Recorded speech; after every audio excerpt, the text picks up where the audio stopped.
तो हमको यह समझना चाहिए, देश की अर्थव्यवस्था देश के लोगों को नजरअंदाज करके नहीं चल सकती है।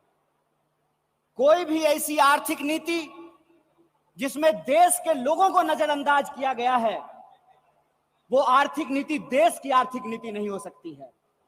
और आज हम जिस मोड़ पर खड़े हैं, हम देख रहे हैं कि नारा देश का लगाया जाता है, नाम देश का लिया जाता है और तिजोरियां दोस्त की भरी जाती है। ऐसी आर्थिक नीतियां आज इस देश के अंदर लाई जा रही है। मेरा एक सीधा सवाल है इस देश के हुक्मरानों से, कांग्रेस पार्टी का एक आम कार्यकर्ता होने के चलते, कि ऐसी कौन सी ऐसी नीति है कि देश गरीब हो रहा है। हमारा आर्थिक आंकड़ा हमको बताता है कि देश में सबसे ज्यादा बेरोजगारी है आज के वक्त में। कोई ऐसा सेक्टर नहीं है जहां बेरोजगारी सर चढ़ करके बोल नहीं रही है। आप तमाम सर्वे उठा करके देख लीजिए, लगातार अमीर और गरीब की खाई बढ़ती जा रही है। इस देश के संसाधनों पर मुट्ठी भर लोगों का कब्जा होता जा रहा है।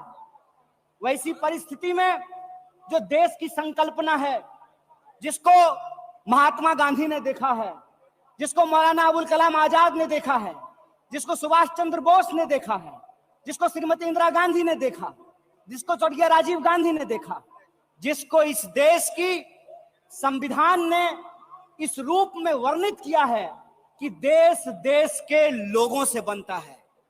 जब देश देश के लोगों से बनता है तो आप मुझे बताइए कि देश कैसे गरीब हो रहा है और देश के दो चार पूंजीपति कैसे अमीर हो रहे हैं। यह कौन सी ऐसी जादू की छड़ी है जो मौजूदा सरकार चला रही है।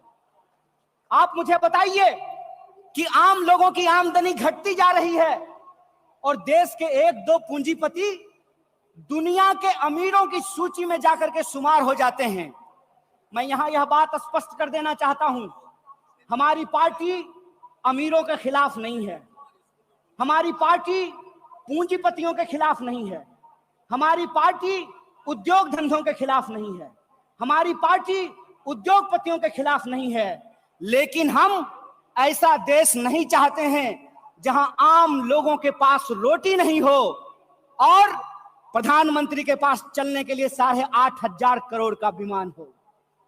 हम ऐसा देश नहीं चाहते हैं कि इस देश के आम लोगों के हाथ में शिक्षा नहीं हो, कलम नहीं हो, स्लेट नहीं हो, कंप्यूटर नहीं हो, मोबाइल नहीं हो और इस देश की जो सरकारी संपत्तियां हैं, बीएसएनएल के बारे में क्या कहा गया? बीएसएनएल के बारे में कहा गया, बीएसएनएल का मतलब होता है भाई साहब नहीं लगेगा। अरे भाई साहब नहीं लगेगा तो आप मुझे बताइए कि जियो धन धनाधन कैसे करेगा? यह सवाल आज इस देश के सामने खड़ा है। सरकार क्या करेगी? यह सवाल मैं पूछना चाहता हूं इस देश के नीति निर्माताओं से कि अगर एयर इंडिया नहीं होगा, जब देश में नहीं होगा एयर इंडिया, तो आप बताइए क्या करेंगे ज्योतिरादित्य सिंधिया? जब एयर इंडिया नहीं होगा, जब रेलवे नहीं होगा, जब बीएसएनएल नहीं होगा, तो मैं कहता हूं कि इस देश में मंत्री की क्या जरूरत है? जब देश में जनता नहीं होगी तो फिर इस देश में सरकार की क्या जरूरत है? जब देश में स्कूल नहीं होगा, अस्पताल नहीं होंगे, सड़कें नहीं होंगी, तो आप मुझे बताइए कि फिर संसद की क्या जरूरत है? इस देश की जो पूरी की पूरी संकल्पना है, उस संकल्पना को आज एक बार फिर से कांग्रेस के राष्ट्रीय महाधिवेशन में पुनर्विचारित करने की जरूरत है। देश का मतलब होता है देश में रहने वाले लोग।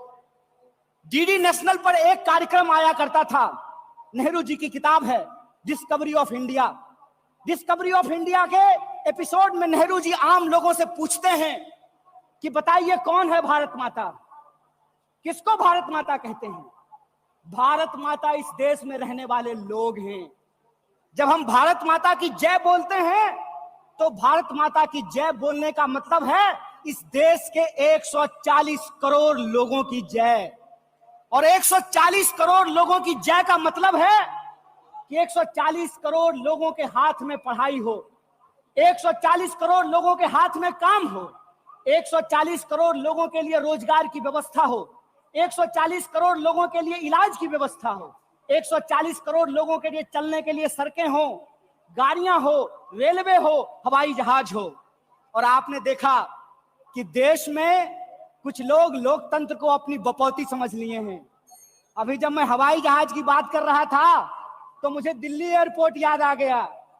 दिल्ली एयरपोर्ट पे भारी जो है सिक्योरिटी फोर्स आई थी हमारे एक नेता को गिरफ्तार करने के लिए।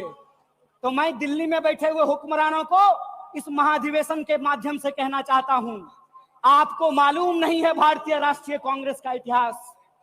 आपके पुरखों ने जिन अंग्रेजों की चापलूसी की थी, उन अंग्रेजों से लड़ करके हमने इस देश को आजादी दिलाई। इस बात को याद रखिएगा।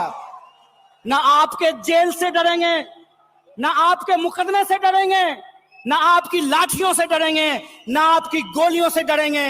भारतीय राष्ट्रीय कांग्रेस इस देश की पार्टी है और इस देश के हकूक के लिए लड़ती रहेगी। इस बात को याद रखिएगा।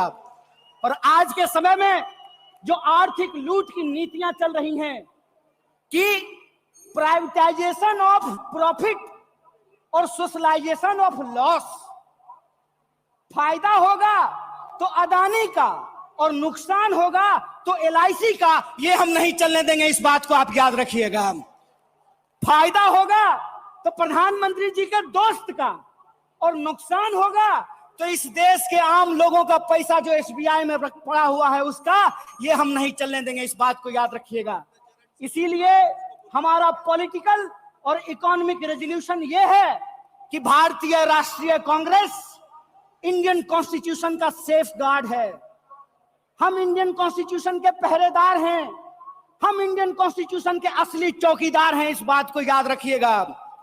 और इंडियन कॉन्स्टिट्यूशन इस बात को रिजॉल्व करता है, we the people of India. और यह जो we the people of India है, इसमें इस देश में रहने वाले वो तमाम लोग, चाहे हिंदू हो, मुसलमान हो, सिख हो, ईसाई हो, जैन हो, पारसी हो, बुद्धिस्ट हो, या वैसे भी लोग जो किसी धर्म को नहीं मानते हैं, वो सब भारत के लोग हैं। और उनके हकूक के लिए, उनके अधिकार के लिए, कल्याणकारी राज्य की अवधारणा को बचाए रखने के लिए भारतीय राष्ट्रीय कांग्रेस संघर्ष करेगी। और यही जो पॉलिटिकल रेजोल्यूशन है कि हम देश के लोगों के बुनियादी सवालों के लिए, रोजी रोटी, कपड़ा, मकान, शिक्षा, स्वास्थ्य, सड़क, बिजली, पानी और इस देश के संविधान के लिए संघर्ष करते रहेंगे। इसी आशा और उम्मीद के साथ आप तमाम सम्मानित मंच और आप तमाम प्रतिनिधियों का एक बार पुनः स्वागत करके अपनी बात को खत्म करूंगा। शुक्रिया। इनकलाब जिंदाबाद। जय हिंद, जय भारत, जय कांग्रेस।